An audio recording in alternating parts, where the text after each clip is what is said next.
अगर जातिवाद है ना तो अदर सिख जाट कुमाऊं गढ़माड़ी रेजिमेंट ये सब क्या है, जातियां ही हैं ना। अगर इन सबको भी खत्म कर दिया, हम कोई यादव कभी जातवादी नहीं था, हमेशा समाजवादी होता है। और अगर समाजवादी चाहते हो ना तो सबकी खत्म कर दो। इंडियन और जैसे विदेशों में दूसरे देशों में एक ही आर्मी होती है उस देश, हमारे देश का नाम भारतवर्ष है, भारतवर्ष के नाम से रेजिमेंट बना दो। संविधान में सभी का बराबर का हक है। अगर मरने मिटने में शहादत में हम सबसे आगे होते हैं। आपको पता है चाइना को 120 हीरो ने 114 हीरो ने वहीं रिजंगला में शहादत दिया था, हाँ 1962 में। आज भी वहाँ वीर अहिर धाम बना, ऐसा कोई बता दे मेरे नाम से कोई धाम बना, वीर अहिर धाम बना। जैसे 4 धाम होता है केदारनाथ बद्रीनाथ, और वैसे वीर अहिर धाम। जब भी लड़ाई शुरू होती है तो वहाँ सारी पलटने जाकर के सर झुकाती हैं और कहती हैं वाह 120 हीरो ने मार करके पाकिस्तान को उसके घर में घुसे। और जानते हैं उस शहादत में क्या हुआ था, 3 महीने तक बर्फ इतनी -डिग्री, 3 युद्ध विराम के लिए चाइना मजबूर हो गया। 3 महीने बाद जनवरी फरवरी में जब जा करके ठंडी कम हुई, बर्फ कम हुई तो पूरे देश से लोग आए और सर्च किया गया। जो जैसे थे, किसी का हाथ टिगर पे था, किसी के हाथ में गुलगुल, यानी जो जैसे था 114 हीर जो शहीद दिए हुए हैं वो वैसे के वैसे खड़े थे, कोई पीठ की तरफ से नहीं, सब गोलियां सीने पे खाए थे। और उसमें चाइना ने हमें ब्रेव अहिर, आज किताब में लिखा, हमारा इतिहास दूसरे देशों में पढ़ाया जा रहा है, ब्रेव अहिर की संख्या दिया। इसलिए हमें अपने सम्मान के लिए केवल नाम ही तो मांग रहे हैं, इनसे कोई आरक्षण नहीं मांग रहे हैं, कोई कुछ नहीं मांग रहे हैं। हमारा सम्मान नहीं दे सकते तो इसका संविधान का अपमान है। लेकिन आज़ादी के बाद तो कोई ऐसी जाति के ऊपर कोई रेजिमेंट बनी नहीं है, तो आप ऐसा कैसे मानते हैं? ऐसा है, आज़ादी के ढेर बाद से अभी जाट पलटन का एक उत्तर प्रदेश में गठन हुआ। और माननीय हमारे परम आदरणीय राजनाथ सिंह जब रक्षा मंत्री बने ना, उन्होंने महाराणा प्रताप रेजिमेंट की घोषणा कर दी है, पेपरों में निकला था, आप लोग भी सुने होंगे। सुनिए, उसके लिए भी हम लोग उनके घरों में बैठ गए कि माननीय जी आप एक नहीं 2-4 और बना लो, लेकिन हमारी एक तो बना दो।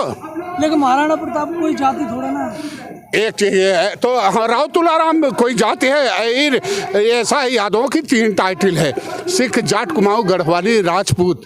ये सब क्या है, मेहर क्या है। जब बाबा साहब ने जब हुए थे ना, उन्होंने मेहर रेजिमेंट बना दिया। ये मैं सबको धन्यवाद देता हूँ। मैं तो कहता हूँ अगर ख़त्म करना है सबको ख़त्म कर दो, नहीं तो उसी में वीर अहिरों को जोड़ दो। हमें कोई विरोध, क्योंकि हल हथियार की मार्शल कौन थे।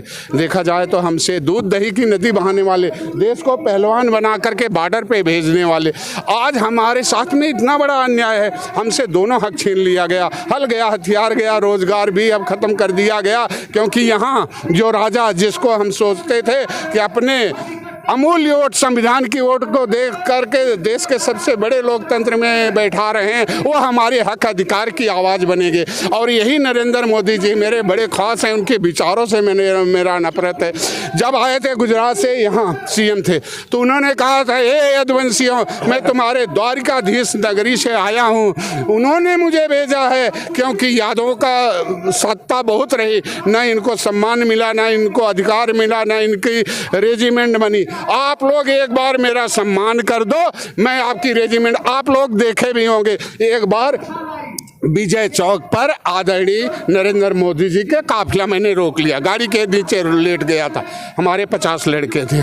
तो प्रधानमंत्री वीडियो खूब वायरल हुआ था, आधा पैर नीचे आधा ऊपर, हे यदुवंशियों अगर सबकी रेजिमेंट है तो तुम्हारी भी बनेगी, ये कहा था। और उसी कहने के बाद ये कारवा पूरा आगे बढ़ गया। आज पूरे देश में हम तो कहते हैं यादव से ज़्यादा अदर बिरादरी उठा रहे हैं कि भाई ये मार्शल कौन, केवल नाम तो मांग रहे हैं, क्यों नहीं नाम देने में दिक्कत क्या है। तो यही चल रहा लगा है हमारा, आज भी वही 35 लाख मिलता, अब तो उसको भी खत्म कर रहे हैं कि 4 साल की नौकरी होगी, क्योंकि कोई राजनेता का बेटा तो जाएगा नहीं। वो लोग तो अपना, हम लोगों की किसान और जवान इस देश को चला रहे हैं, इन्हीं की मेहनत से देश चल रहा है, राष्ट्र मजबूत हो रहा जी। भैया यही किसान ही, यही जवान ही विश्व गुरु तक, कृषि प्रधान देश तक बनाए, लेकिन आज तक ये अपने अभी पीछे देखे होंगे 750 हमारे किसान भी सम्मान जो शहीद हो गए थे, उनका भी सम्मान है, उनको भी जुमले के द्वारा ख़त्म कर दिया। ऐसा है खेती से बड़ी कोई कंपनी नहीं है, अनाज से बड़ा कोई प्रोडक्ट नहीं है, और किसान से बड़ा कोई राष्ट्रभक्त नहीं। इस जवान किसान हमारे बेटे जवान होते जो बॉर्डर पर हंसते हंसते राष्ट्र के लिए अपना सर कटा लेते हैं, गर्दन कटा इनके हमारे यदुवंशियों में ना तो गर्दन कट गया, धड़ लड़ के दिखाया, ऐसा इतिहास बताया जाता है गुजरात के अंदर में। लेकिन कहीं न कहीं हमारे साथ बड़ा अनदेखी हो रहा है। इसलिए हमारे कौम के मान सम्मान की आवाज़ है। अगर सबका सम्मान है तो हमारा सम्मान क्यों नहीं। और देखने वाली बातें हैं, आप लोग कहते हो ना, आप लोग सुने भी होंगे, यही यदुवंश परिवार, इसका इतिहास दूसरे देशों में पढ़ाया जाता है। दूसरी बात यह है कि वहाँ पे प्रधानमंत्री और राष्ट्रपति सबसे बड़े पदों पर बैठ करके उस देश को बौद्धिस्ट के रास्ते ले जा करके, संविधान के रास्ते ले जा करके देश को सबसे ऊपर ले जा रहे हैं। हमारे भारतवर्ष में क्यों ऐसी अनदेखी होती है? क्योंकि वो जानते हैं इनको फोड़े रहोगे जैसे अंग्रेज, फोड़ो और राज करो। वही हाल आज भी चल रहा है कि सबको फोड़ो और 3% राज पे गद्दी पे बैठे रहो। इसलिए जल्दी ही संविधान की भी नंबर आ रहा है। हमारा हक अधिकार है, वोट देने का जो अधिकार था, जो उंगली में स्याही देख करके हम खुश होते थे कि हमने अपने अधिकार का प्रयोग किया, क्योंकि वो भी हैंग कर लिया जा रहा है। इसलिए अब पढ़ लिख करके ओबीसी, SC, ST माइनॉरिटी, अब ये लोग पढ़ लिख करके कुर्सियों पे आ गए थे और उंगली दिखा करके बात करते थे और संविधान और हक अधिकार की बात करते